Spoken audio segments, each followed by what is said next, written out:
la violence peut être vécue plus difficilement sur une scène de théâtre parce que, en quelque sorte, le spectateur il est directement confronté, il fait presque corps avec les atrocités qu'il peut voir sur scène.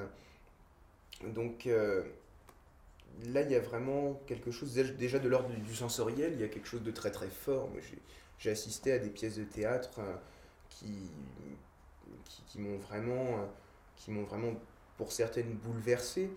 Et ensuite, je trouvais que c'était assez pertinent de traiter le viol dans le cadre d'un spectacle de rue, parce que pour moi, ça renvoie à l'image de la passivité, voire de la non-assistance des gens, parfois, quand ils assistent à des choses comme ça. En vrai, on en voit des articles, des vidéos, où on voit des personnes qui subissent des attouchements, des violences, dans des situations où les gens n'osent pas réagir parfois.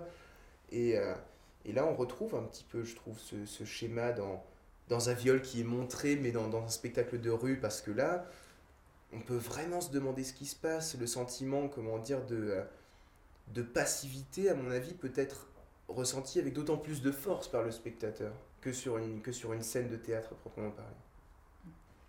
Les choses horribles, elles n'arrivent pas parce que le scénariste il a besoin d'un événement. Elles arrivent dans la vie à un moment où on avait une heure avant, on ne pouvait pas prévoir qu'elles arriveraient. Et c'est pour ça qu'elles arrivent de manière, comme tu l'avais dit, un peu comme un cheveu sur la soupe. On ne comprend pas pourquoi ça arrive et on est très perturbé au final. Là, je parle plus par rapport au retour qu'on m'a fait sur ma pièce de l'année dernière où il se passait grosso modo.